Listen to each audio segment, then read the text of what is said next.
জি sir. না, আমাকে মনে হয় দেখা যাচ্ছে না। ও সরি, আপনাকে দেখা যাচ্ছে না, ওই স্লাইডটা। হ্যাঁ জি, এখন দেখা যাচ্ছে। স্লাইড দেখা যাচ্ছে, সাউন্ডও ক্লিয়ার আছে। দাদা রেকর্ডিং দিয়ে দিয়েছি, আপনি শুরু করুন। আমি ডাক্তার গোপেশ চন্দ্র রায়, এইচডি হোমিও মেডিকেল একাডেমির পক্ষ থেকে আপনাদের সকলকে জানাচ্ছি আন্তরিক শুভেচ্ছা ও অভিনন্দন। আজকে চতুর্থ ক্লাস সার্জারির আমার আজকের আলোচ্য বিষয় ক্ষতসমূহ, অগ্নিদগ্ধ বা ঝলসানোটা কি, ফোড়া, বয়েল, সেলুলাইটিস, কার্বঙ্কলস এবং গ্যাংগ্রিন, এই কয়টা বিষয় নিয়ে আজকে মূলত আলোচনা করব। গত ক্লাসে আমি একটা প্রশ্ন রেখেছিলাম, কালশিটে ভাব, অর্থাৎ কোনো জায়গা আঘাত লাগলে সেই জায়গাটা কালশিটে ভাব হয়, হালকা নীল রঙের হয় বা লালচে যে রংটা হয়, সেইখানে মেডিকেল একটা টার্মিনোলজি রয়েছে, মেডিকেল একটা নাম বলে।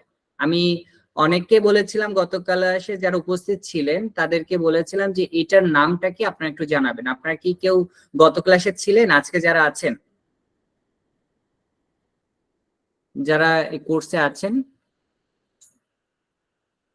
ঠিক আছে, আমি বলে দিচ্ছি। গত ক্লাসে আমি যে প্রশ্নটা সকলকে আমি বলেছিলাম যে বাড়িতে দেখার জন্য, সেটা হচ্ছে হেমাটোমা। অর্থাৎ কোনো একজন ব্যক্তি যখন গাড়ি থেকে বা কোনো প্রকার আঘাত বা দুর্ঘটনা ঘটে, তখন তার এই যে হাতে বা কোথাও যদি কোনো আঘাতের কারণে যে চোট হয়, ত্বকে একটা টিস্যুর ক্ষতি হয়, লালচে একটা ভাব হয়, যেখানে লাল রং থাকে, ওই জায়গাটা যে অবস্থাটা হয় সেটা মেডিকেল টার্মিনোলজি অনুসারে তাকে হেমাটোমা বলে।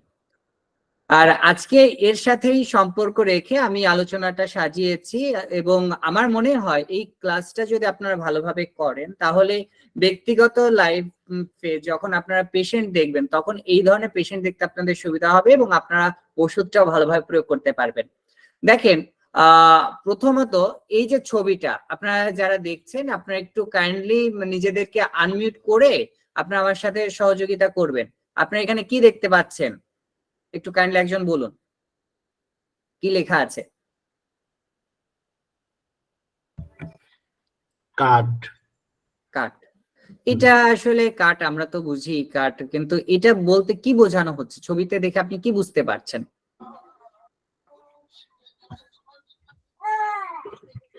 এই যে ইয়ে রক্ত বের হচ্ছে, রক্ত জমাট বাঁধা। রক্ত বের হচ্ছে। হ্যাঁ, খুব সুন্দর।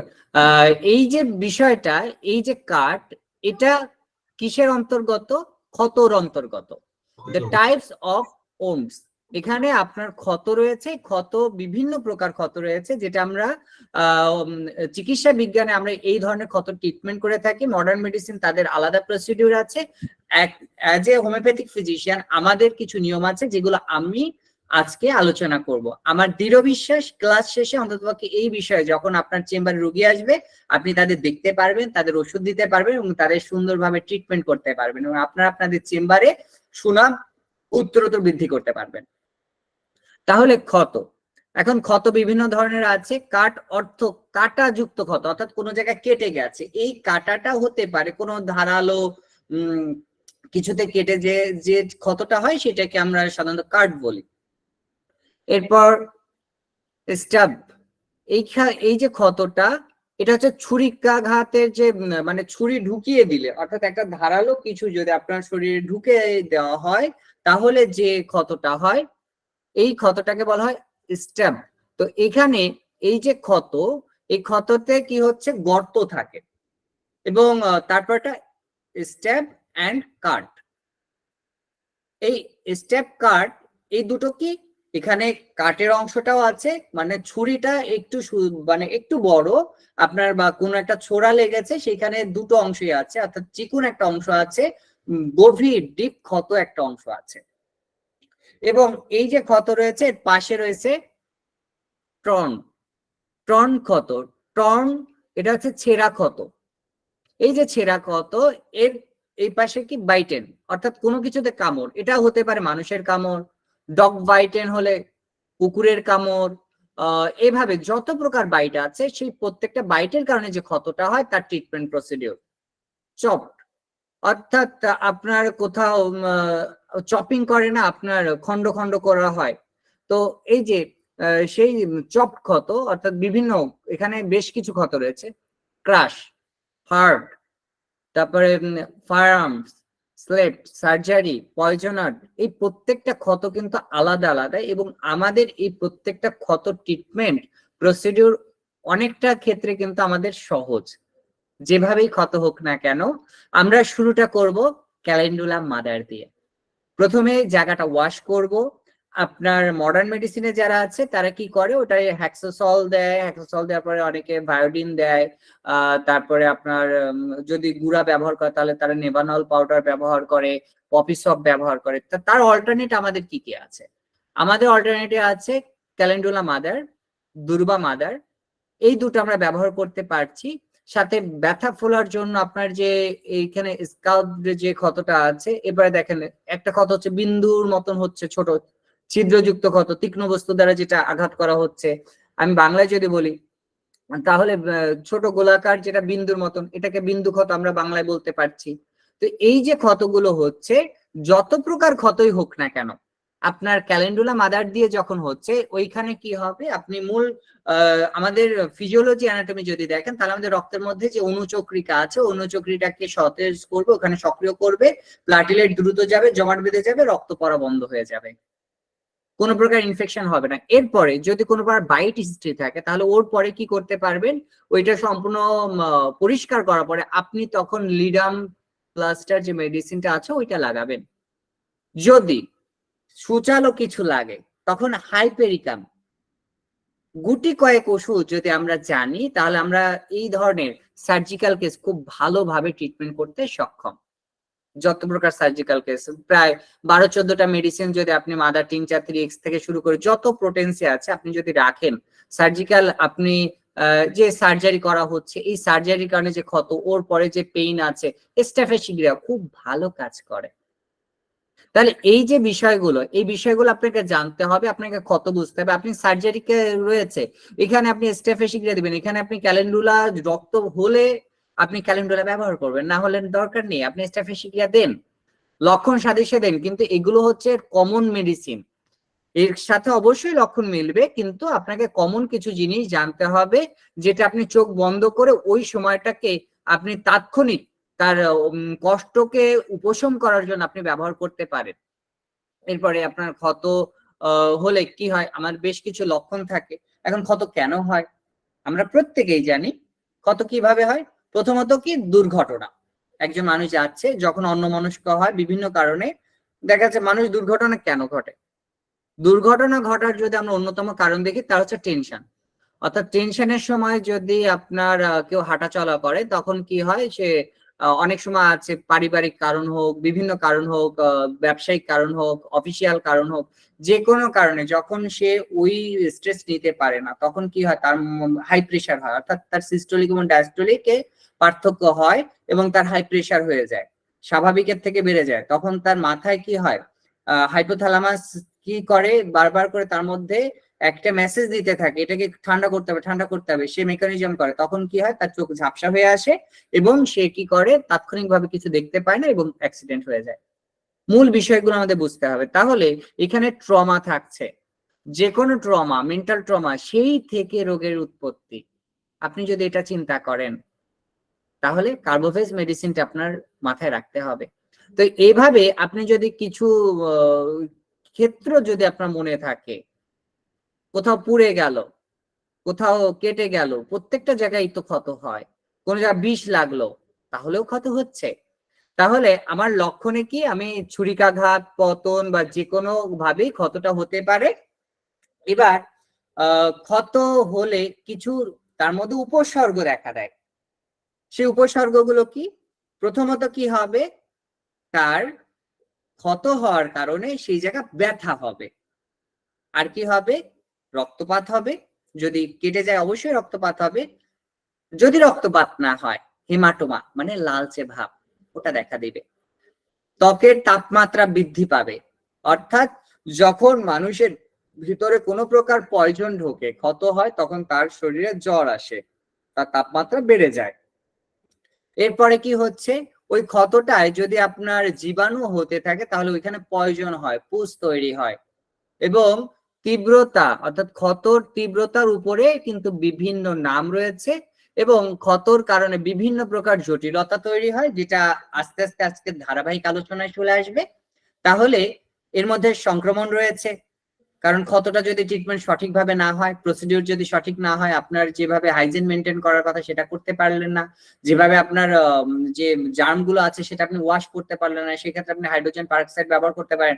কারণ মেডিকেল আপনার স্টেলাইজ করার জন্য, জীবাণুমুক্ত করার জন্য যেগুলো ব্যবহার করে সেটা প্রত্যেকটা ডিপার্টমেন্টই করে থাকে। আপনি মনে করেন না যেটা শুধুমাত্র মডার্ন মেডিসিন তারাই করবে, এটা তো এমন না। তাদের শুধুমাত্র মেডিসিনের ক্ষেত্রটা আলাদা, তাদের নির্দিষ্ট সংখ্যক ওষুধ রয়েছে। কতটা ওষুধ রয়েছে আপনি জানেন, আমি জানি, আমাদের প্রত্যেককেই জানতে হয়। তাহলে তাদের ওষুধ সংখ্যা যেখানে ন্যূনতম, আপনি যদি দেখেন বর্তমানে বাংলাদেশের যে পোর্টাল, সেই পোর্টালে যদি আপনি ওষুধে দেখেন, দেখা যাচ্ছে 2,500 থেকে 3,000 তাদের মূল হার্ব বা কেমিক্যাল রয়েছে। সেক্ষেত্রে আমাদের ওষুধের সংখ্যা কিন্তু 8,500 প্লাস, 9,000 ছুঁই ছুঁই। তাহলে আপনাকে একটা জিনিস বুঝতে হবে, আমাদের ওষুধের সংখ্যা বেশি রয়েছে। এই যে ওষুধগুলো রয়েছে প্রত্যেকটা অ্যালোপ্যাথিক মেডিসিনের থেকে যে ওষুধটা তৈরি হয় সেটার নাম হচ্ছে টরোপ্যাথিক মেডিসিন। বর্তমানে যত প্রকার অ্যালোপ্যাথিক ওষুধ আছে সেই ওষুধের থেকে কিন্তু হোমিওপ্যাথিক মেডিসিন আছে। তাহলে আমরা ওইটাকে যেমন জানতে হবে, তদ্রূপ আমাদের নোসোড মেডিসিন আছে, সকল জার্ম থেকে তৈরি করা ওষুধ। এরপরে আমাদের আছে সার্কোড মেডিসিন। তারপরে আমাদের যেটা মিনারেলস আছে, খনিজ আছে, বিভিন্ন প্রকার এক্সট্রা রশ্মি থেকে যে ওষুধ আছে সেগুলো তো ছিল, ওটা আছে। ম্যাজমেটিক মেডিসিন, ধাতুগত মেডিসিন, এগুলো রয়েছে। তাহলে আমাদের কিন্তু ক্ষেত্র অনেক রয়েছে। এরপর দেখেন ডেঙ্গু জ্বরের জন্য আমাদের স্পেসিফিক মেডিসিন আছে ডেঙ্গুনোসোড, করোনা ভাইরাসের জন্য কোভিডিনাম, কো ইমিউন, এরকম মেডিসিন কিন্তু আছে। তাহলে আপনাকে এই সকল মেডিসিন সম্পর্কে জানতে হবে। ক্ষত, পুরা, এই ধরনের ক্ষেত্রেও কিন্তু আপনার ওষুধ রয়েছে এবং সেটা যে কোনো মডার্ন মেডিসিনে যত সময় ট্রিটমেন্টটা করছে তার থেকে দ্রুত সময় ট্রিটমেন্ট করা সম্ভব হবে যদি আমাদের প্যাথোলজিক্যাল জ্ঞান থাকে, মেডিসিনাল জ্ঞান থাকে, ওই ডোজের জ্ঞানটা থাকে। তাহলে আমাকে কয়টা জ্ঞান থাকা লাগতেছে? 3টা জ্ঞান। এর সাথে কি ঔষধ শক্তি, রোগ শক্তি, জীবনী শক্তি, এই 3টা জ্ঞান আমরা কাজে লাগাবো। অগ্নিদগ্ধ আমরা প্রত্যেকেই জানি, ঝলসানো যেটাকে আমরা বলছি, এটার 3টা গ্রেড আছে। কয়টা গ্রেড? 3টা। First grade, second grade, third grade. এখন আপনি ফার্স্ট গ্রেডের ট্রিটমেন্ট একরকম, সেকেন্ড গ্রেডের ট্রিটমেন্ট একরকম, থার্ড গ্রেডের ট্রিটমেন্ট একরকম। যদি থার্ড গ্রেড বলেন তাহলে কি হচ্ছে, সেটা সাধারণত থার্ড গ্রেড পুড়ে যায় কিসের মাধ্যমে? আপনি একজন বলুন তো, থার্ড গ্রেড যে পোড়াটা বলা হয় সেটা আমরা কোন পোড়াটাকে বলি? থার্ড গ্রেডে চলে যায়, সরাসরি ওইতে পুড়ে গেলেই থার্ড গ্রেডে চলে যায়, বলতে পারবেন কেউ?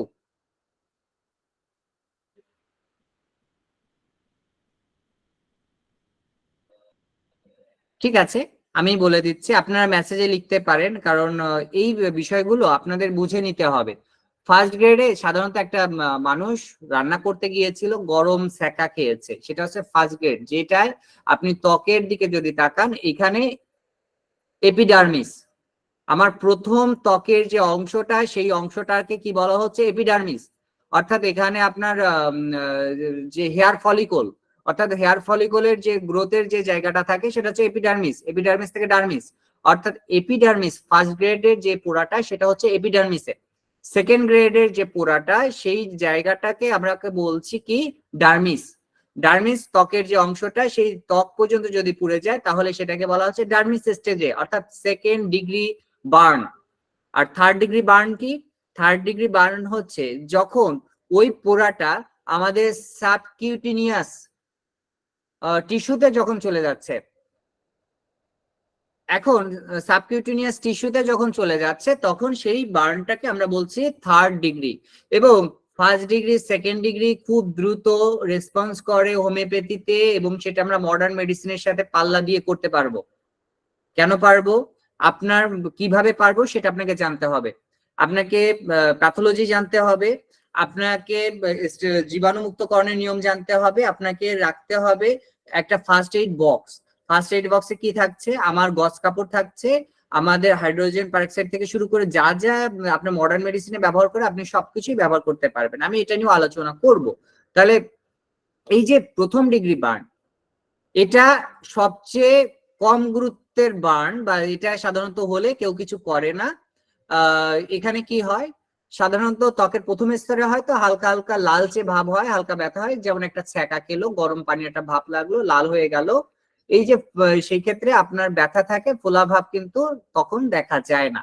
ফোলাভাব দেখা যায় 2য় ডিগ্রি বার্নে, অর্থাৎ যখন আপনার স্তরটা একটু ভিতরে চলে যাচ্ছে তখন কি ফোসকা উঠে যাচ্ছে, ফোলাভাব দেখা যাচ্ছে, ফোসকা হচ্ছে।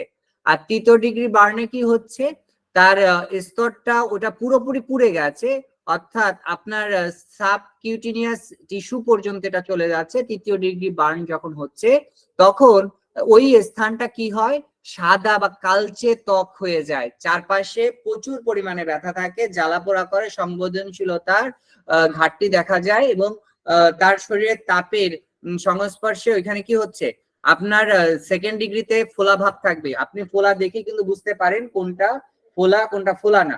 এখন আপনি যদি চিন্তা করেন ফোলা হলে কি হচ্ছে 2nd স্টেজ, আর 3rd স্টেজ হলে কি হবে, 3rd স্টেজ হলে হবে অবশ্যই সেখানে কি হচ্ছে আপনার সাবকিউটিনিয়াস টিস্যুতে ফুলে যাবে এবং সেখানে আপনার ওইখানে কিন্তু তখন আর ত্বকটা ফোলা থাকবে না, তখন ওইটা একদম পুরোপুরি বসে যাবে।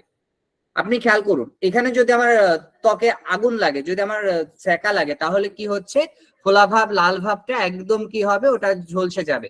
এখন ফোলা বা ফোসকা পড়বে ত্বকের এই যে স্থানটা, এখন আমার লক্ষণ কি, এখন লক্ষণটা ঝলসানো ত্বকে যে ক্ষতিটা হচ্ছে, এই ক্ষতির ফলে আমরা সেখানে কি হতে পারে, গরম তেল পড়তে পারে। এখন গরম তেলে লাল ভাব, ব্যথা, ফোলা থাকে, ফুসকা হয়, ত্বকের কোনো কোনো জায়গায় মাংস পর্যন্ত পুড়ে যায়। তাহলে আমরা এই থেকে বুঝতে পারবো এটা 1st ডিগ্রি, 2nd ডিগ্রি না 3rd ডিগ্রি, কোন ডিগ্রি। ঠিক আছে, এরপরে আমাদের কি করতে হবে, ত্বকের যে জায়গাটা আছে সেই জায়গাটা আমাকে প্রথমে কি করতে হবে, ওইটার ট্রিটমেন্ট করতে হবে যাতে ওইখানে কোনো প্রকার ব্যাকটেরিয়া ফর্ম না করে, এটা প্রথম দায়িত্ব। তাহলে ব্যাকটেরিয়া ফর্ম না করতে গেলে আমরা সাধারণত কি করে থাকি, বলা হয় যে আপনার পুড়ে গেছে সেই স্থানে আমরা সাথে সাথে ঠান্ডা পানি দিয়ে ভেজা কাপড় দিয়ে 20 মিনিটের জন্য শীতল করতে বলা হয়।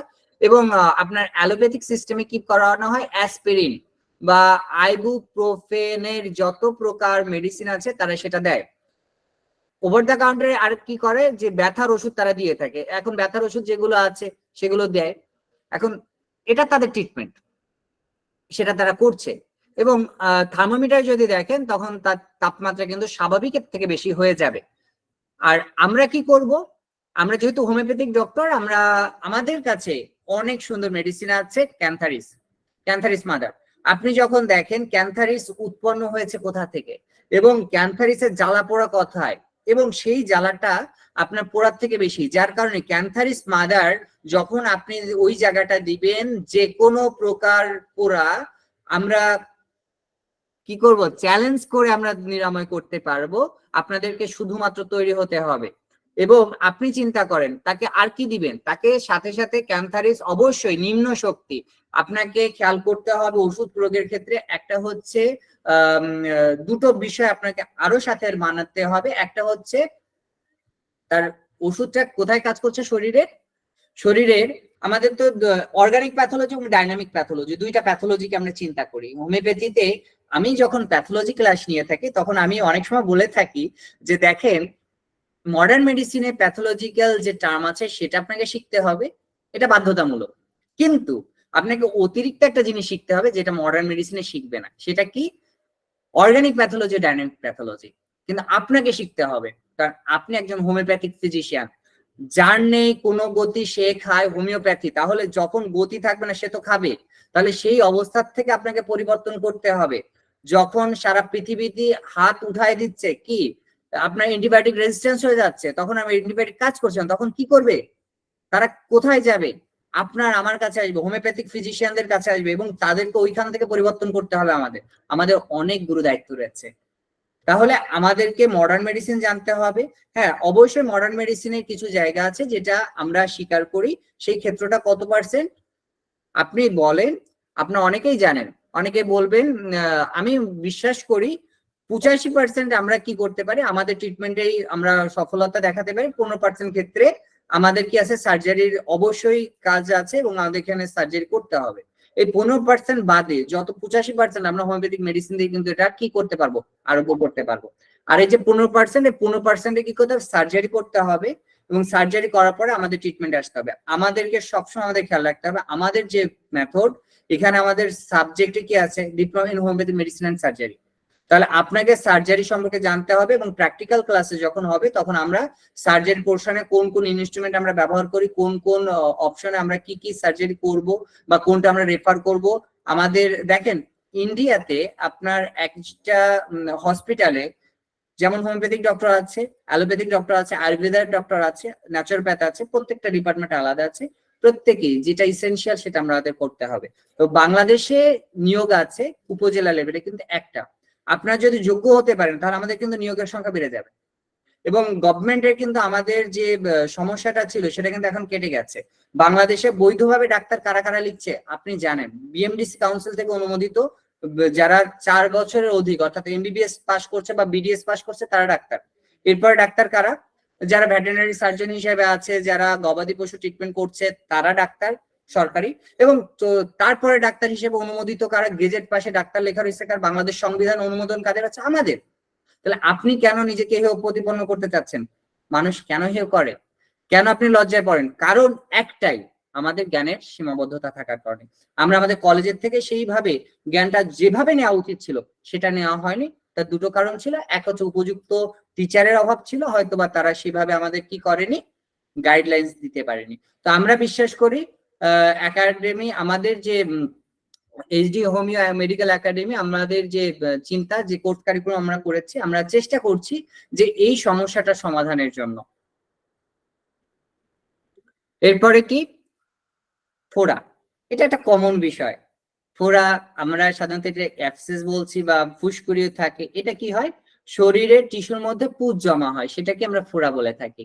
এখন ফোড়ার জায়গায় কি থাকে আপনি একটু কাইন্ডলি দেখেন, দেখে বলেন এই জায়গাটা কি দেখা যাচ্ছে, একজন বলেন ফোড়ার পাশে কি দেখা যাচ্ছে?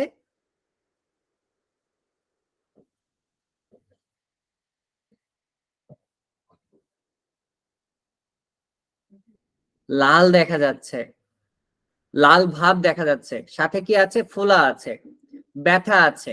তো এই যে ত্বকের ভিতরে যে পুঁজ হয়েছে, পুঁজটা কোথায় আছে, এখানে আছে। এই যে পুঁজ, এই পুঁজটাকে আপনি যদি ট্রিটমেন্ট করতে চান, আপনি অবশ্যই আমাদের হোমিওপ্যাথিক খুব সুন্দর মেডিসিন রয়েছে, একের অধিক মেডিসিন, অনেক মেডিসিন রয়েছে। আমরা প্রত্যেকে যদি রেপার্টরি করি এখানে হিউজ পরিমাণ মেডিসিন পাবো। কিন্তু আমরা ফার্স্ট গ্রেড হিসাবে আমরা হিপারসাপ, আর্নিকা, বেলেডোনা এই মেডিসিন গুলো কিন্তু আমরা ব্যবহার করে থাকি।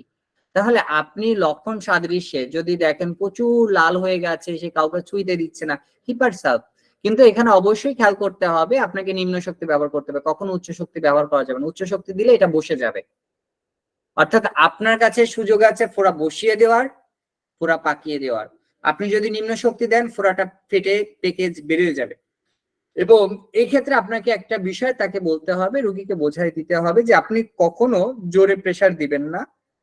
একটা তুলাতে কি করবেন, তুলাতে হালকা গরম তুলা আপনি পানিতে ভিজিয়ে এখানে হালকা হালকা করে কি করতে হবে, চাপ দিতে হবে, সেটা খুব জোরে না। এই জোরে হালকা চাপ দিলে হবে কি, এই জায়গাটা যখন আপনি মেডিসিনটা দিচ্ছেন তখন এই জায়গাটা আস্তে আস্তে পেকে ওটা ফেটে বেরিয়ে যাবে। এরপরে সাইলেশিয়া রয়েছে। আপনি লক্ষণ সাদৃশ্যে আমাদের হিউজ পরিমাণে মেডিসিন আছে, শুধু আমাদেরকে কর্তব্যটা হচ্ছে আমাদের সঠিকভাবে ওষুধের জ্ঞান রাখতে হবে এবং প্যাথোলজিটাকে বুঝতে হবে। প্যাথোলজি কেন বুঝতে হবে, কারণ আমাদের হ্যানিম্যান স্যার নিজে স্বয়ং বলেছে, কারণ আমরা কি করি, লক্ষণ সাদৃশ্যে ট্রিটমেন্ট করি। আমরা অসাধারণ লক্ষণগুলোকে, প্রত্যেকটা মেডিসিনের একটা অসাধারণ লক্ষণ আছে সেটা খুঁজি না। এখন আমি যদি রোগের সাধারণ লক্ষণ না জানি, অসাধারণ লক্ষণ বুঝবো কি করে?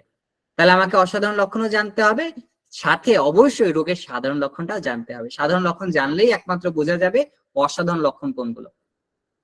তাহলে আমরা এখানে আরো কিছু হয়ে থাকে, ফোড়া যদি হয় তার সাথে, ফোড়া কেন হয়, হতে পারে অ্যালার্জি হচ্ছে, কোনো প্রকার সংক্রমণ হতে পারে, বা অনেক সময় আছে আপনার ইনজেকশন পুশ করছে, ওই ইনজেকশনটা যদি সঠিক জায়গায় না হয় তাহলে সেখানটাও কিন্তু পেকে যায় এবং ফোড়ার মতন সকল ত্বকে দেখা যায়। যখন একজন মেডিকেল প্রফেশনালিস্ট যিনি এই ক্যানুলা করাচ্ছেন, ম্যাক্সিমাম ক্ষেত্রে আমাদের যারা আপনার ইনজেকশন প্রয়োগ করে, আমাদের সহযোগীরা আছে, নার্স আছে, বিভিন্ন ভাবে করা হয়। দেখেন ওই সময় অনেক সময় আছে না, ক্যানুলা করানোর ওইখানে ফুলে ওঠে, কেন ওঠে?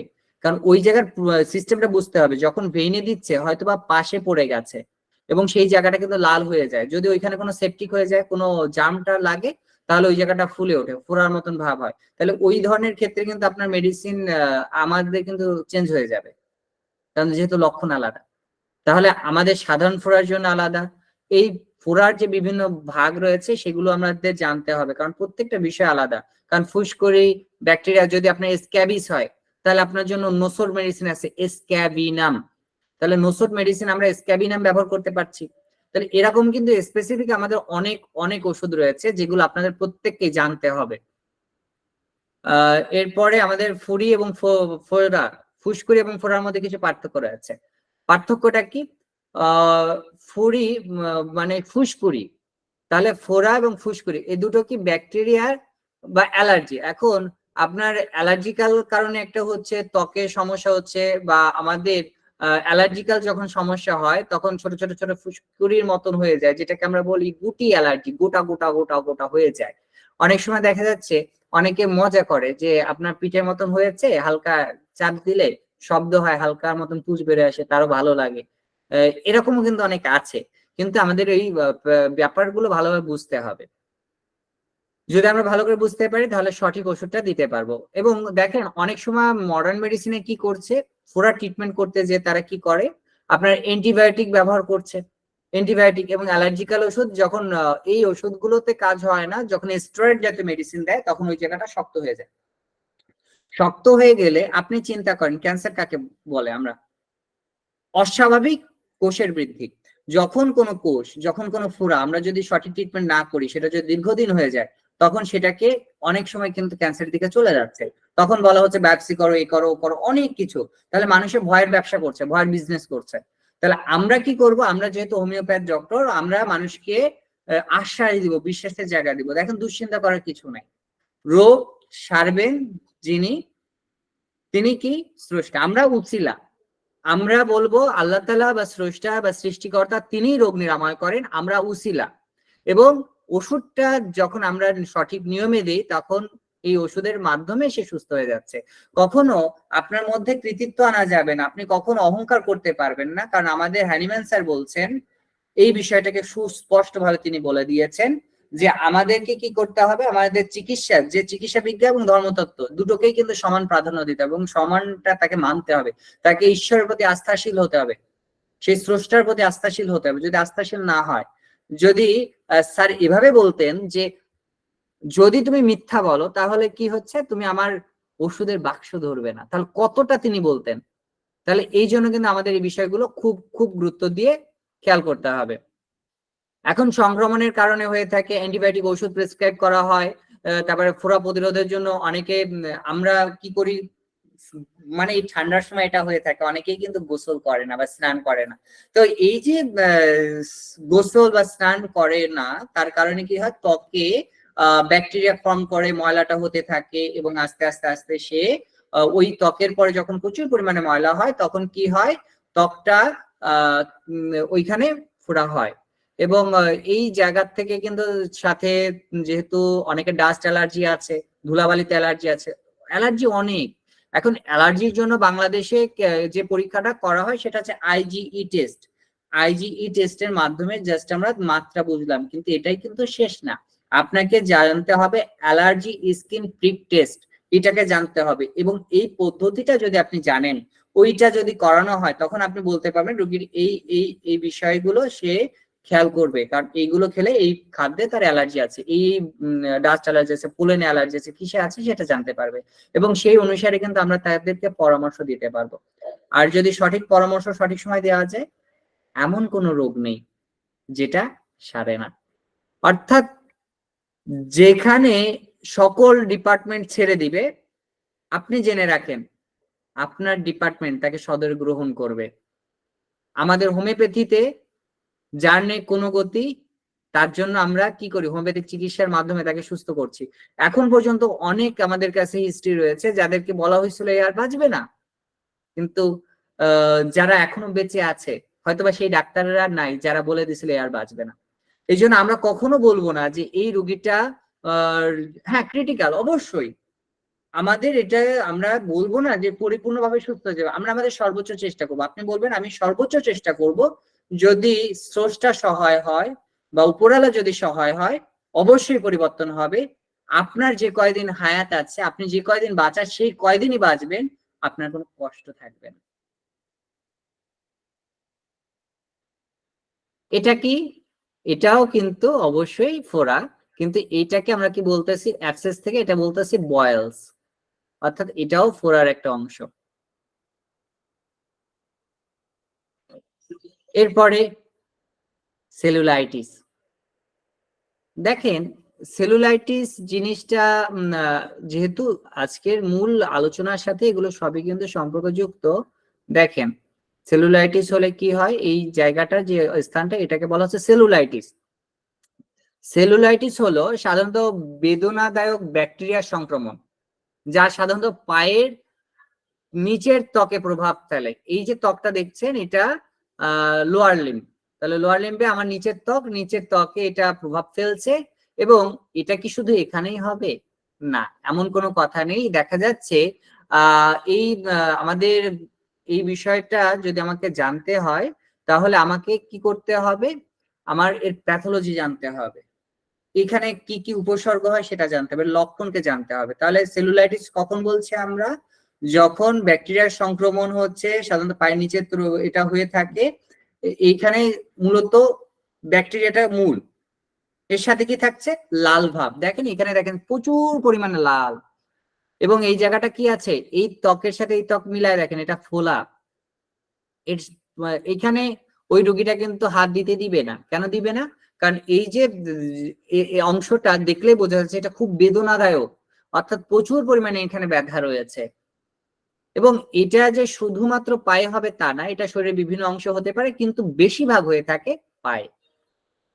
এবং আপনার সংক্রমণটা আপনার লিম্ফ নোডে হয়ে থাকে, অনেক সময় সেলুলাইটিস কিন্তু লিম্ফ নোডেও হয়। তাহলে আমরা কি জানলাম এর কারণটা কি? আমাদের সেলুলার যে ত্বক, সেলুলাইটিস ত্বকের একটি ছিদ্র, অর্থাৎ আমাদের যে ত্বক রয়েছে, হেয়ার ফলিকল রয়েছে, এরকম ছোট ছোট ছোট ছোট ছিদ্র রয়েছে, যেটা একটু পরে ক্লাস শেষে আমি 3D মডেলের মাধ্যমে আপনাদের দেখাবো। তাহলে এই যে ত্বক, এই ত্বকে যে ছোট ছোট ছিদ্র রয়েছে, ওই ছিদ্রর মাধ্যমে ব্যাকটেরিয়া ঢুকে যাচ্ছে, বা একটা কাটা বা একটা পোকামাকড় কামড় দিল, বিষাক্ত পোকামাকড়, বা হতে পারে আপনার বিছা, বা অনেকে বলে শুয়োকাটা। ওর কিন্তু ছোট ছোট ছোট ছোট ছোট ছোট কাটা কাটা কাটা কাটা তার গায়ে রয়েছে।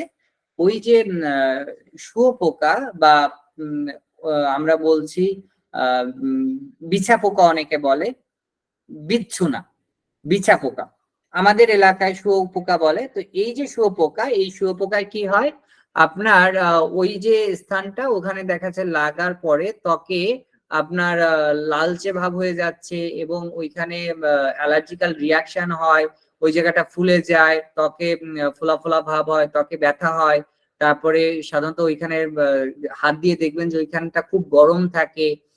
রোগীর কাছে জিজ্ঞাসা করবেন, দেখেন আপনার এই পা কোথায় গরম বেশি, উনি সবসময় বলবে সেলুলাইটিস হলে এখানে তাপমাত্রা সাধারণ থেকে অনেক বেশি থাকে। এবং রোগীর গায়ে কি থাকে, রোগীর গায়ে জ্বর থাকে, এবং তার সবসময় বলে যে ঠান্ডা লাগছে, তার ক্লান্তি অনুভব হচ্ছে, তার খুব ক্লান্তি লাগে, তার মধ্যে ফ্যাটিক যে লক্ষণগুলো থাকে, ক্লান্তির যে লক্ষণগুলো থাকে, সেগুলো দেখা যায়। এবং সেলুলাইটিস এর চিকিৎসা কি? মডার্ন মেডিসিনে যথারীতি আপনার অ্যান্টিবায়োটিক দিয়ে তারা করবে, অ্যান্টিবায়োটিক গুলো দেওয়া হবে, এবং শিরায় ইনজেকশন পুশ করবে, এবং দেখা যাচ্ছে তার ট্রিটমেন্টের মধ্যে এটা করছে।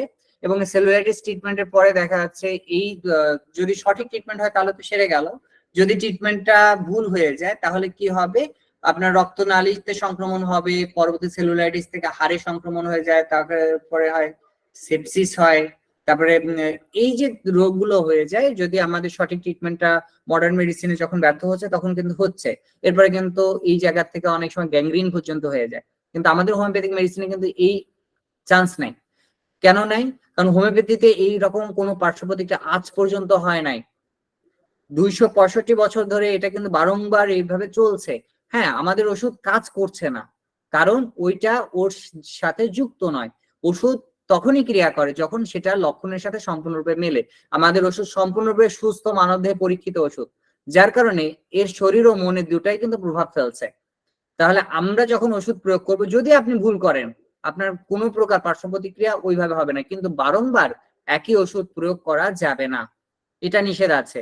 দেখেন, আপনি পানি খেতে পারেন, একবারে কতটুকু পারেন, ধরেন আপনি সর্বোচ্চ আধা লিটার পানি খেতে পারেন। যদি কেউ আপনাকে 2 লিটার পানি খেতে দেয় বা আরো বেশি দেয়, আপনি নিঃশ্বাসও নিতে পারবেন না। অর্থাৎ একটা জিনিস হচ্ছে ওষুধের কারণে, পার্শ্ব প্রতিক্রিয়ার কারণে নতুন রোগ সৃষ্টি হচ্ছে, আর একটা হচ্ছে ওষুধ না যে কোনো কিছু মাত্রাতিরিক্ত খেলে ওই সাময়িক সময় একটা কিছু কষ্টকর লক্ষণ হয়, যেটা প্রাকৃতিক ভাবে, সেটা কিন্তু হয় এবং এখানেও কিন্তু হবে। আপনি যদি হোমিওপ্যাথিক মেডিসিন দেখেন, যদি আপনি মাত্রাতিরিক্ত দেন, তাহলে ওই যে মেডিসিনাল যে অ্যাগ্রাভেশনটা থাকে সেটা থাকে, কিন্তু সেটা কি কিছু সময়ের জন্য, স্বল্প সময়ের জন্য ওটা কিন্তু কেটে যায় এবং ওইটাকে কিন্তু কমানো যায়। আমাদের মেডিসিনাল অ্যাগ্রাভেশনটাকে দ্রুত কমানোর কিছু নিয়ম আছে, যেটা আমরা খুব দ্রুত কমিয়ে দিতে পারি, যার কারণে আমাদের অনেক লেটেস্ট গবেষণা আছে, যে গবেষণাগুলো আমাদের কি কি করতে হবে জানতে হবে, বেশি বেশি পড়তে হবে, আপনার ইন্টারন্যাশনাল জার্নাল গুলো পড়তে হবে। দেশ বিদেশে এখন অনেক অনেক গবেষণা এগিয়ে গেছে। দেখেন, সৃষ্টির আদি থেকে রোগটা শুরু হয়ে বর্তমানে সারা পৃথিবী যে রোগ নিয়ে চিন্তা করছে, চিকিৎসার অবস্থা যেখানে নিয়ে আটকে আছে, যে পার্সোনালাইজড মেডিসিন, হাজার হাজার বিলিয়ন ডলার নিয়ে যে গবেষণাগুলো করা হচ্ছে, ব্যক্তি স্বতন্ত্র ওষুধ, আপনি জেনে খুশি হন হোমিওপ্যাথিতে এটা নিয়ে কাজ করছে 265 বছর ধরে। অর্থাৎ আমাদের স্যামুয়েল হ্যানিম্যান স্যার ওই জিনিসটাকেই তো আবিষ্কার করলেন, করে রেখেছিলেন, ব্যক্তি স্বতন্ত্র ওষুধ, প্রত্যেকটা মানুষের জন্য ওষুধ আলাদা হবে এবং এই ওষুধটার ডোজ আলাদা হবে তার বয়স, ওজন, উচ্চতা, প্রেশার অনুসারে। তার এর সাথে আমরা মায়োজম বা চিররোগকে চিন্তা করছি, থার্ড জেনারেশন হিস্ট্রি টানতেছি। এই জন্যই কিন্তু আমাদের এই ওষুধে ওই পরিমাণ পার্শ্ব প্রতিক্রিয়া হচ্ছে না যেটা মডার্ন মেডিসিনে হয়। প্রত্যেকটা মডার্ন মেডিসিন যদি আপনার মাত্রাতিরিক্ত খাওয়ানো হয়, ওভার ডিজের একটা ইফেক্ট আছে, সাইড ইফেক্ট আছে, এবং এই সাইড ইফেক্টটার আপনার আমেরিকার যত বড় গবেষণাগুলো আছে মডার্ন মেডিসিনে করছে, তারাই কিন্তু এটা বর্তমানে আবিষ্কার করে দেখাচ্ছেন যে ওষুধগুলো দিন দিন কার্যকারিতা হারাচ্ছে, মেডিকেল আপনার অ্যান্টিবায়োটিক রেজিস্ট্যান্স হয়ে যাচ্ছে। তার অন্যতম কারণ অ্যাডভান্স রিসিডুয়াল সাইড ইফেক্ট, ADR। এই অ্যাডভান্স রিসিডুয়াল সাইড ইফেক্ট মডার্ন মেডিসিনে হচ্ছে, তখন তারা কি করবে, হাত তুলে দিবে। যে অ্যান্টিবায়োটিক জীবনদায়ী ছিল সেই অ্যান্টিবায়োটিক যখন কাজ করবে না, তখন লক্ষ লক্ষ মানুষ কিন্তু আবার মারা যাবে। তখন কিন্তু আপনার কাছে সুবর্ণ সুযোগ রয়েছে ওই সকল ব্যক্তিকে পুনরায় সুস্থ করার। কিভাবে করবে? একটাই, প্রকৃতির ধারে নিয়ে আসা। দেখেন, গত কয়েক বছর আগে, গত দশকে এসে হঠাৎ করে কিন্তু বাংলাদেশে কি হলো, আপনার খাদ্যে যে মানে খাদ্য উৎপাদন হচ্ছে না, অর্থাৎ ধান ভালোভাবে লাগানো যাচ্ছে না। তখন মাটি পরীক্ষা করে দেখলো যে মাটিতে একটা উপাদান কমে গেছে প্রচুর পরিমাণে। সেই উপাদানটা কি?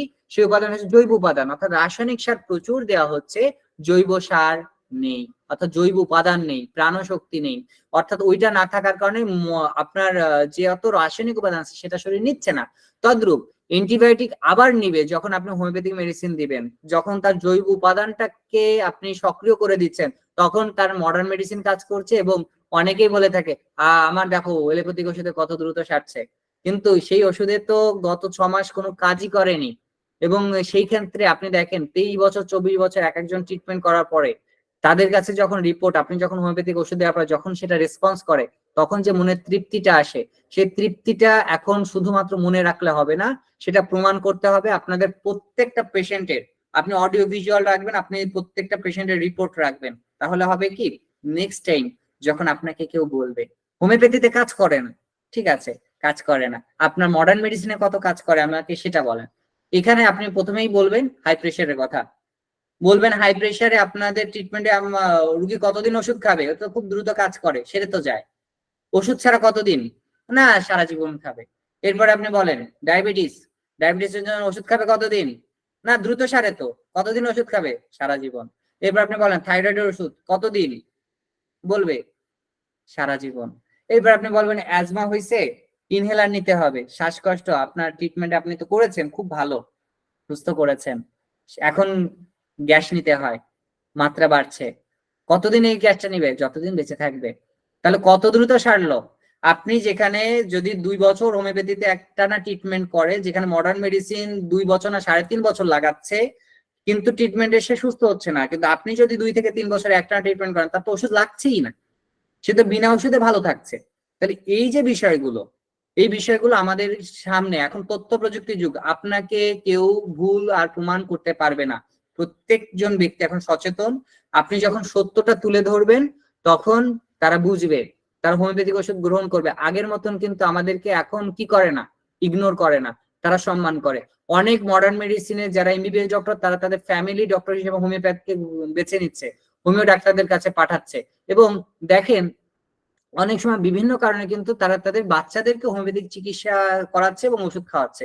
তারাও এটা বিশ্বাস করে যে চিকিৎসার জন্য, বাচ্চাদের জন্য হোমিওপ্যাথি ভালো, মহিলাদের কিছু রোগের জন্য হোমিওপ্যাথি ভালো, তারাও বলছে। কিন্তু তাদেরকে আমরা দেখাতে পারছি না যে সর্বক্ষেত্রে হোমিওপ্যাথি কাজ করে। কিন্তু কিছু কিছু ক্ষেত্র আছে, সেটা কত ভাগ, সেটা খুবই সীমিত, যেটা সার্জারি। আপনি ইন্ডিয়াতে দেখেন আদিত্য বিড়লা হসপিটাল, এখানে কি হচ্ছে, 10 তলা ভবন সম্পূর্ণ হোমিওপ্যাথিতে ট্রিটমেন্ট হচ্ছে। সেখানে আপনার সার্জারি হচ্ছে, সবকিছু হচ্ছে আমাদের হোমিওপ্যাথি ল মেনে, এবং শুধুমাত্র মেডিসিনের জায়গাটা কিন্তু হোমিওপ্যাথি, আর সকল কিছু সেম। আল্ট্রাসোনো মেশিন আছে, ইসিজি মেশিন আছে, ইকো মেশিন আছে, এক্সরে মেশিন আছে, কি নেই? আমাদেরকে ওই জায়গাটায় যেতে হবে, আমরা ওইভাবে নিজেদেরকে তৈরি করব। কারণ আগামী দিন আপনার আমার জন্য, আগামী দিন প্রত্যেকটা হোমিওপ্যাথের জন্য, আগামী দিন সারা পৃথিবী আপনাদের জন্য দুহাত বাড়িয়ে থাকবে। কারণ মডার্ন মেডিসিন কি করবে, আপনার যে অ্যান্টিবায়োটিক রেজিস্ট্যান্স, ওইটা নিয়ে গবেষণা করবে। এবং সেখানে তারা এটাই প্রমাণ করে দেখবে যে প্রকৃতির বাইরে কিছু না, রাসায়নিক কখনো শরীরের সাথে অ্যাবজর্ব হয় না। কেমন ভাবে হয় না? পলিথিন যেমন মাটিতে কি হয় না, মিশে যায় না, তদ্রূপ রাসায়নিক উপাদান আমাদের শরীরে স্টোর হয়ে থাকে, ওটা পরিপূর্ণভাবে শরীর অ্যাবজর্ব করতে পারে না। কিন্তু প্রকৃতির থেকে যেটা আসছে সেটা অ্যাবজর্ব হবেই। এই জন্য আমাদেরকে প্রকৃতি নির্ভর আমাদের চিকিৎসা পদ্ধতি, এবং এটা অবশ্যই কার্যকর হবে।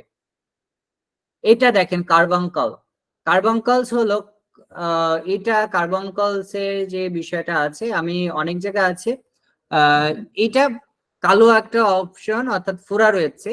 এটার গ্যাংগ্রিন হয়ে যাবে, যখন পুরোপুরি কালো হয়ে যাবে তখন সাধারণত বলা হয় কার্বঙ্কল, বা কার্বন বা ক্যালসিয়ামের যৌগ রাসায়নিক সংকেত ওখানে থাকে, সেই জন্য বলা হচ্ছে CaL। তাহলে ক্যালসিয়াম কার্বন, এখানে কি হয়, শক্ত হয়ে যায়, সাদা থাকে, গুঁড়ো গুঁড়ো পদার্থ থাকে, বা জলীয় দ্রবণ থাকছে। এখন কার্বঙ্কলের মধ্যে এইখানে কার্বঙ্কল ইস্পাতের মতন আপনার শক্ত বা হতে পারে, আপনার বিভিন্ন রকম আমরা বলে থাকি। কিন্তু জৈব রাসায়নিক উপাদানে যদি আপনি চিন্তা করেন, এই কার্বঙ্কলের যে ট্রিটমেন্ট গুলো, এখানে আপনার গ্রাফাইটিস, সকল খনিজ উপাদান থেকে যেগুলো মেডিসিন আসছে সেগুলো খুব ভালো কাজ করছে। যত প্রকার খনিজ থেকে যতগুলো ওষুধ আছে সবকটাই কাজ করে কার্বঙ্কলের জন্য, ঠিক আছে। এরপরে কি, গ্যাংগ্রিন। তার ওই কার্বঙ্কল যখন ওই ক্ষতটা আরো কালো হয়ে যাচ্ছে, তখনই আমরা তাকে বলছি কোষের মৃত্যু। গ্যাংগ্রিন হচ্ছে কোষের মৃত্যু, টিস্যুর ক্ষয় বা নেক্রোসিস। তাহলে দেখেন এই রোগগুলো কিন্তু মডার্ন মেডিসিনে ছোট ছোট ছোট ছোট ফাঁক করে আপনার এক একটা ডিজিজ হিসেবে নাম দিয়েছে, যার কারণে আপনি আমি কি হচ্ছি, আমরা সঠিক প্রেসক্রিপশন লিখতে পারছি না, যার কারণে আমরা হাসির পাত্র হচ্ছি। আমরা কি করবো, ছোট ছোট পার্থক্য জেনে তাহলে সাধারণ লক্ষণটা বুঝবো, সাধারণ লক্ষণ বুঝে এরপর অসাধারণ লক্ষণ দিয়ে আমরা হোমিওপ্যাথিক মেডিসিন দিয়ে কিওর করবো। এই জন্য আমাদেরকে জানতে হবে গ্যাংগ্রিন, নেক্রোসিস একই জিনিস, কার্বঙ্কল একই জিনিস হয়ে যাচ্ছে। এগুলো কিন্তু খুব সামান্য পার্থক্য রয়েছে। দেখেন গ্যাংগ্রিন কি, টিস্যুর মৃত্যু, যেখানে আপনার ক্ষতি বা পচন হয়েছে। এর কারণ কি, এখানে থ্রোম্বোসিস হয়ে গেছে এবং সংক্রমণ হয়েছে। এখন গ্যাংগ্রিন 3 প্রকার হয়ে থাকে, শুষ্ক গ্যাংগ্রিন, আর্দ্র গ্যাংগ্রিন, গ্যাসীয় গ্যাংগ্রিন। এখন এর লক্ষণ কি, তার প্রচুর পরিমাণে ব্যথা থাকে, ওই জায়গাটা হতে পারে প্রচুর ঠান্ডা অথবা প্রচুর গরম হতে পারে। এর সাথে সে কি করবে, দেখা যাচ্ছে তার যদি ডায়াবেটিস থাকে, ধূমপান যদি সে করে, তার মধ্যে উচ্চ রক্তচাপ থাকে, এবং দীর্ঘস্থায়ী অন্য কোনো রোগ থাকলে দেখবেন যে তার মধ্যে গ্যাংগ্রিনটা খুব দ্রুত বাড়ছে। এবং মডার্ন মেডিসিনের যে ট্রিটমেন্টটা আছে, এখানে আপনার গ্যাংগ্রিন হলে ম্যাক্সিমাম ক্ষেত্রে আপনার পাটা কেটে ফেলে, যে অপশনটা আছে সেটা কেটে ফেলা হয়। আপনি জেনে খুশি হবেন, হোমিওপ্যাথিতে আমরাও সার্জারি করি, ওই পাটা খসে পড়ে যাবে, কিন্তু ওখানে আপনি ব্যক্তিগত তরফে কোনো কি করা লাগবে না, কাটাকাটি করা লাগবে না, শরীরের ত্বক ওটা কেটে দিবে, এবং ওই যে জায়গাটা কেটে দিচ্ছে ওই জায়গাতে কোনো ক্ষত থাকবে না, এবং সে দিব্যি সুস্থ ভাবে বাঁচবে, এবং যতদিন থাকবে ততদিন ভালো থাকবে। এবং এই যে ত্বকে শুষ্ক গ্যাংগ্রিন, এটা টিস্যু শুষ্ক হয়ে যায়, এবং আর্দ্র গ্যাংগ্রিনে কি থাকে, পুষ থাকে, এবং সেটা দ্রুত ছড়িয়ে পড়ে এবং হুমকির দিকে চলে যায়। অর্থাৎ আর্দ্র গ্যাংগ্রিন যখন হচ্ছে, যেটা ময়েশ্চার হচ্ছে, ওইটা কিন্তু খুবই ভয়াবহ এবং ওই ধরনের ট্রিটমেন্ট করতে গেলে আপনাকে সিদ্ধান্ত নিতে হবে অবশ্যই একজন সিনিয়র ডক্টর যিনি এই বিষয়ে ট্রিটমেন্ট করেছেন তার পরামর্শ নিয়ে আপনি চিকিৎসা করবেন। কারণ এই ধরনের ট্রিটমেন্ট যখন আপনি ব্যক্তিগত তরফে করতে যাবেন তখন কি হবে, ভুল হওয়ার সম্ভাবনা থাকবে। এবং ওই ক্ষেত্রে আমরা কি হই, আমরা মনে করি, দেখেন একজন মডার্ন মেডিসিনের ডক্টর যখন দেখছে যে এটা ক্রিটিক্যাল তখন সে বোর্ড বসাচ্ছে। আপনি আমি হোমিওপ্যাথিক ডক্টর আমরা সবই পারি, ম্যাক্সিমাম ক্ষেত্রে প্রবলেমটা ওখানে হয়। কেউ সব বিষয়ে অভিজ্ঞ নয়, আমিও সব বিষয়ে নই, আপনিও সব বিষয়ে নয়, কিন্তু আমরা কোনো না কোনো বিষয়ে রুগী দেখতে দেখতে আমাদের কাছে সুস্থ হতে হতে ওই বিষয়টা অভিজ্ঞতা বেশি। তা আমরা সেই বিষয়টা যদি আরো পড়ি, যেমন একজন এমবিবিএস ডক্টর সেটা পরে উনি এফসিপিএস করেন, তারপরে এফআরসিপিএস করেন, তারপরে স্পেশাল ট্রেনিং করেন, তারপরে তো উনি ওইটা বিশেষজ্ঞ হচ্ছেন। কিন্তু আমরা আপনারা কি করছি, আমরা মনে করি আমরা তো হিউম্যান ফিজিশিয়ান, আমরা মানুষের ট্রিটমেন্ট করছি। অবশ্যই এটা আমরা করব, কিন্তু আমরা ডিজিজটা তো জানবো। এই ডিজিজটা যদি আমরা ভালোভাবে না জানি তাহলে আমরা মডার্ন মেডিসিন যারা প্র্যাকটিস করছে তাদেরকে আমরা তো বলতে পারবো না যে আমরা এটা ট্রিটমেন্ট করছি। আপনি যদি কোনো অ্যাডভাইস না লেখেন, আপনি যদি কোনো পরীক্ষা না দেন, তাহলে তার কিওর হলে সুস্থ হচ্ছে সেটা আপনি প্রমাণ করবেন কিভাবে? ভুলটা তো আমরা এখানেই করি। আমাদের অনেক অনেক রোগী সুস্থ আছে, কিন্তু আমরা কি করি না, পরীক্ষা দেই না। এই পরীক্ষা না দেওয়ার কারণে হয় কি, আমরা প্রমাণ করতে পারছি না যে এই পরিবর্তন। যদি সত্যি আমাদের হোমিওপ্যাথি কার্যকর না হতো তাহলে কবে এটা বন্ধ হয়ে যেত। কারণ দেখেন, আপনি দেখেন 265 বছর ধরে আমাদের চিকিৎসা পদ্ধতিটাকে বন্ধ করার জন্য প্রত্যেকটা দেশের থেকে বিভিন্ন মহল কোটি কোটি টাকা খরচ করছে বিভিন্ন ভাবে, কিন্তু আমাদের যে সফলতা আছে সেটা কোথাও প্রচার হয় না। এই যে প্রচার হতো না, কিন্তু এখন যেহেতু তথ্য প্রযুক্তির যুগ, আপনার সফল কেস আপনি যখন প্রচার করবেন মানুষ দেখবে। আগে ছিল, কিন্তু এখন কিন্তু সেই সুযোগটা কমে আসছে এবং প্রত্যেকেই এখন এই বিষয়টা বুঝতে পারছে যে না, যেটা প্রয়োজন চিকিৎসার ক্ষেত্রে, যেমন রাসায়নিক সারের প্রয়োজন বলতেছে যারা চাষিদের ক্ষেত্রে বলতেছে, প্রত্যেকজন যারা প্লান্টস ডক্টর বা আপনার কৃষিবিদ রয়েছেন তারা এখন কি বলছে, তারা বলছে গাছে উপাদান ভালো রাখার জন্য আপনাকে রাসায়নিক সার এবং জৈব সার সুষম প্রয়োগ করতে হবে। আপনি বলবেন, প্রত্যেক মডার্ন মেডিসিনের ডক্টর এখন বলবে যে দেখেন আপনি সুস্থ হতে গেলে আপনাকে হোমিওপ্যাথি এবং অ্যালোপ্যাথিক দুটোকে সমানভাবেই নিতে হবে। আপনি একজন হোমিওপ্যাথিক ডক্টরকে এই বিষয়ে দেখান, ওনারাই রেফার করবে। কেন রেফার করবে? কারণ আপনারই সেই জায়গা থেকে সুস্থ করার ক্ষমতা রাখবেন, তাহলে আপনাকে সেভাবে নিজেকে তৈরি করতে হবে। এই জন্য আপনাকে ক্লাসটা ভালোভাবে করতে হবে, মনোযোগ সহকারে করতে হবে এবং যে বিষয়গুলো আলোচনা করা হয় সেটা খুব যথাসম্ভব আছে আপনারা পড়বেন, ক্লাসে করার পরে বাসায় বসে আপনারা দেখবেন। এখন গ্যাংগ্রিন নেক্রোসিস, যেহেতু নেক্রোসিস কি ডেথ অফ বডি টিস্যু, এখন নেক্রোসিস যখন হয়ে যাচ্ছে, এখানে আমি প্যাথোলজিক্যাল ক্লাসে আমি বলেছিলাম যে এখানে আমাদের বেশ কিছু মেডিসিন খুব ভালো কাজ করে। আর্সেনিক অ্যালবাম কাজ করে, সিকেলিকর কাজ করে, ক্যালেন্ডুলা মাদার কাজ করে, তারপরে হাইপেরিকাম কাজ করে, এই ধরনের সাইলেশিয়া কাজ করে। এই যে মেডিসিন গুলো রয়েছে, এই মেডিসিন গুলো, অ্যানথ্রাক্সিনাম কাজ করে, আপনার নোসোট মেডিসিন বিশেষ করে অনেক সময় দেওয়া হয়, এটা কাজ করতেছে। তাহলে আপনার যদি কোনো প্রকার ইনজেকশন বা ম্যাল ট্রিটমেন্টের কারণে হয় তাহলে আপনি থুজা দিবেন। তো এইভাবে আপনি লক্ষণ সাদৃশ্য ওষুধ দিবেন, তাহলে কি হবে, আমরা সঠিক ট্রিটমেন্টটা করতে পারবো। অ্যানথ্রাক্সিনাম যে মেডিসিনটা রয়েছে, এই মেডিসিনটা যখন আমরা প্রয়োগ করব তখন কিন্তু এই ধরনের যেটা আশা হারায় ফেলছে সেই সকল রোগীও কিন্তু সুস্থ হয়ে যাবে। আজকে আমি এই পর্যন্ত আলোচনা করছি এবং আমি আশা করি নেক্সট টাইম আপনারা আরো মানে সময় মতন আসবেন এবং আপনারা এই বিষয়গুলো একটু খেয়াল করবেন, একটু বাড়িতে পড়বেন এবং মেডিকেলে যে সিম্বল গুলো, আইকন গুলো আপনারা কাইন্ডলি একটু দেখবেন। আমি এটা নিয়ে নেক্সট ক্লাসে আলোচনা করব। আজকে করতে চেয়েছিলাম, কিন্তু যেহেতু আমার সময় শেষ হয়ে গেছে, আর 5 মিনিট আছে, আপনাদের প্রশ্নোত্তর পর্ব রয়েছে, তো আপনাদের যদি কারো কোনো প্রশ্ন থাকে আপনারা করতে পারেন, হ্যান্ড রেজ করে আপনারা হ্যান্ড রেজ করে প্রশ্ন করতে পারেন। আর একটা বিষয়, যদি আপনাদের কোনো প্রশ্ন থাকে ব্যক্তিগত, আপনারা যদি প্রশ্ন করতে চান, আমার হোয়াটসঅ্যাপ নাম্বার আমাদের গ্রুপে দেওয়া আছে। আপনার যে গ্রুপে অ্যাড আছেন প্রত্যেকটা ডক্টরের আপনি নাম্বার রাখতে পারেন আমাদের প্ল্যাটফর্মে, আপনি মেসেজও করতে পারেন। আমাদের এইচডি ওয়েবসাইটে, এইচডি হোমিও সদন ওয়েবসাইটে আছে, সেখানে আপনার প্রশ্নপত্র দিতে পারেন। আমাদের এখানে যতজন মানে লেকচারার আছেন, টিচার আছেন, মডারেটর আছেন, ইনস্ট্রাক্টর আছেন, যে যে অবস্থায় আছেন প্রত্যেকের স্ব বিষয়ে কিন্তু যথেষ্ট জ্ঞান রাখেন এই জন্য আপনার প্রশ্ন আপনি যদি করেন তারা সর্বোচ্চ চেষ্টা করবে আপনার সঠিক উত্তরটা দেওয়ার জন্য। অসংখ্য ধন্যবাদ এতক্ষণ আমার সাথে থাকার জন্য। প্রশ্ন থাকলে করতে পারেন।